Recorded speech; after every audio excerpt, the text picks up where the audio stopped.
அன்பார்ந்த இறைமக்களே, கிறிஸ்துவின் மறுரூப ஜெபக்குழுவின் வாயிலாக இன்று உங்களை சந்திப்பதில் நான் பெரும் மகிழ்ச்சி அடைகிறேன். மக்களே, சந்தோஷமாக இருக்கீங்களா? நிறைவாக இருக்கீங்களா? மகிழ்ச்சியாக இருக்கீங்களா? மன அமைதியாக இருக்கீங்களா? மக்களே, மகிழ்ச்சி மன அமைதி இறைவன் தந்தது. அதுவும் இந்த தவக்காலத்தில் அவர் நமக்கு நிறைவாக தருகிறார். மன ஆறுதலை தருகிறார், மன அமைதியை தருகிறார், எது நடந்தாலும் ஏற்றுக்கொள்கின்ற தன்மையை தருகிறார் இல்லையா? இன்று அவர் நமக்கு என்ன இறைவார்த்தை தருகிறார் பார்ப்போமா? சீராக்கின் ஞான நூல் அதிகாரம் 27 இறை வார்த்தை 27 29 முடிய. தீமை செய்வோரை தீமை திரும்பி தாக்கும், அது எங்கிருந்து வருகின்றது என அவர்களுக்கே தெரியாது. ஏளனமும் பழிச்சொல்லும் செருக்குற்றோருக்கு உரியவை. பழிக்கு பழி அவர்களுக்காக சிங்கத்தை போல் பதுங்கி காத்திருக்கின்றது. இறை பற்றுள்ளோரின் வீழ்ச்சியில் மகிழ்வோர் கண்ணியின் பிடியில் சிக்குவர். அவர்கள் இறக்கும் முன்பே துயரமே அவர்களை கொன்றுவிடும். இறை பற்றுள்ளோரின் வீழ்ச்சியில் மகிழ்வோர், இறைவனோடு இணைந்து நடப்பவர்கள், அவர்கள் துன்பங்களில் அவங்களுக்கு இது தேவைதான், இது வரணும் தான் அப்படின்னு சொல்கிறவங்களில் மகிழ்கிறவங்களுக்கு, தனக்குள்ளேயே ஆரவாரம் பண்ணுறவங்க தானே வலையில் போய் சிக்கிற மாதிரி கண்ணியில் சிக்கிக்கொள்வார்களாம். ஏனென்றால் அவர்கள் இறக்கும் முன்பே, அதாவது இறை பற்றுள்ளோர் இறக்கும் முன்பே இவர்களுக்கு துயரம்தான் வருமா. ஏன்னா இறைபற்றுள்ளோர் அதை காணும்படி செய்வாராம். இறைபற்றுள்ளோர் வீழ்ந்தாலும் உடனே எழுந்து விடுவார்கள். ஏனென்றால் இறைவன் அவர்களோடு இருக்கிறாரே. அவர்கள் என்ன சொல்வார்கள்? இதுவும் இறை சித்தம் என்றால் நாங்கள் ஏற்றுக்கொள்கிறோம் என்று தான் சொல்வார்கள் இல்லையா? ஏன் ஆண்டவர் இதை தந்திங்கலாம் கேட்கவே மாட்டாங்க. அப்படி அந்த வார்த்தையே வராது அவங்ககிட்ட. ஏன்னா நல்ல அடி வாங்கினவங்களாக இருப்பாங்க, நிறைய அடி வாங்கியிருப்பாங்க, உலக வாழ்க்கையில் நிறைய அடி வாங்கியிருப்பாங்க. இதுக்கு மேலேயா நம்ம வாங்க போகிறோம், இறைவன் பார்த்து கொள்வார் என்ற அந்த தைரியத்தில் இருப்பார்கள். அதான் தீமை செய்வோரை தீமை திரும்பி தாக்கும்.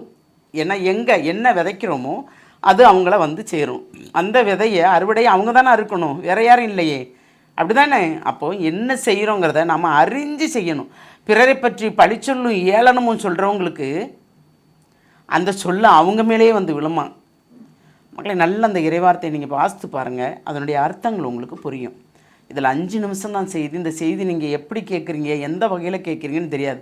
இந்த செய்தி கேட்க முடியாதவங்களும் இருக்கிறாங்க, கேட்க நேரம் இல்லை அவங்களுக்கு. ஏன்னா ஓடிக்கிட்டே இருக்கிறாங்க, உழைப்பின் பயனை தேடி ஓடிக்கிட்டே இருக்கிறாங்க. அதை விட அந்த செல்லுலையும் லேப்டாப்லையும் அந்த டிவிலையும் அப்படியே மூழ்கி போயிருக்கிறவங்களும் இருக்காங்க. இறை வார்த்தை இப்பொழுது கேட்க முடியல, பார்க்க முடியல, நம்ம படிக்க முடியல இருக்கோம். ஆனால் அந்த நேரத்தில் நாம் இறைவார்த்தை தேடுகின்ற காலத்தில் நமக்கு எதுவுமே கிடைக்காமல் போய்விடும். அதுதான் அவர் வலியுறுத்துகிறார் இல்லையா? எப்பொழுது என்ன நடக்கும் என்பது யாருக்கு தெரியும்? யாருக்குமே தெரியாது. இறைவனை தவிர வேற யாருக்குமே தெரியாது இல்லையா? அவர் வெளிப்படுத்தினால் மட்டும்தான் தெரியும் என்ன நடக்க போகிறது என்பது. எல்லாமே மறைபொருளாக தான் இருக்கும். அப்போ நாம் தீமையே செய்து கொண்டு இருக்கோம், பாவமே செய்து கொண்டு இருக்கோம், பிறரை குற்றமே படுத்திக்கிட்டு இருக்கோம், பழிச்சொல்லே கூறிக்கிட்டு இருக்கோம்னா அதில் நமக்கு எப்பொழுது விடுதலை கிடைக்கும்? அந்த விடுதலை எந்த நிலையில் இருக்கும்? நமக்கு நாம் முழுதும் மனம் மாற வேண்டும், மனம் மாறி மன்னிப்பு கேட்க வேண்டும். மனம் திரும்புங்கள், மன்னிப்பை பெறுங்கள் என்று சொல்வது போல் மனம் மாறி மன்னிப்பை பெறும்போது தான் அந்த ஆசீர்வாதம் நமக்கு கிடைக்கிறது இல்லையா? அந்த ஆசீர்வாதத்தை நாம் பெற்றுக்கொள்வோமா? எல்லாம் இல்லை இறைவா, நீ ஆசீர்வாதத்தின் மேல் ஆசீர்வாதமாக இருப்பாய் என்று சொல்பவரும் நீர்தான். ஆமாண்டவரே, ஏனென்றால் நாங்கள் உமக்கு உகந்த வாழ்க்கை வாழும்போது அந்த ஆசீர்வாதத்தை தருகிறீர். நாங்கள் எப்பொழுதும் துன்பத்திலும் துயரத்திலுமே இருக்கிறோம் என்று புலம்புகின்ற உள்ளங்களும் ஏக்கங்களும் எண்ணங்களும் ஏக்கத்தோடு இருக்கிறார்கள். ஆமாண்டவரே, அந்த உள்ளங்களுக்கு நீர்தாமே ஆறுதலும் தேர்தலுமாக இருந்து, அப்பா நாங்கள் யாருக்கும் எதிராக குற்றங்கள் புரியவில்லை, ஆனால் இவ்வளவு துன்பங்கள் எங்களால் தாங்க முடியவில்லை என்று சொல்லும்போது நீர் அவர்களுக்காக வழக்காட வருகிறீரே. இதைப்போல் பேர் எது ஆண்டவரே? அதனால் நீர்தாமே எங்களுக்காக பாதுகாப்பு மரணமாக இருந்து கோட்டையும் மதிலுமாக இருந்து அன்று ஜபத்தின் மூலமாக எரிக்க கோட்டையை தகர்த்தது போல் நாங்கள் செய்கின்ற ஜபங்களும் தபங்களின் ஏறெடுத்து நீர் பார்த்து எங்களுக்கு எதிராக கிளம்புகின்ற அனைத்து ஆயுதங்களையும் அற்றுப்போகும்படி நீர் செய்யப்போகிற அந்த வல்லமைக்கு நன்றி ஆண்டவரே. நாங்கள் நொறுக்கப்பட்ட நிலையில் இருக்கிறோம், நொந்து போய் இருக்கிறோம் என்று எந்த ஆன்மா உம்மை நோக்கி கதறுகிறதோ அந்த கூக்குரலுக்கு செவிசாய்த்து பூரணமாக நீர் விடுதலை கொடுக்குற அந்த கிருபைக்கு நன்றி கூறி எங்களை முழுமையாக உம்முடைய இரக்கத்துக்கு ஒப்புக் கொடுக்கிறோம்.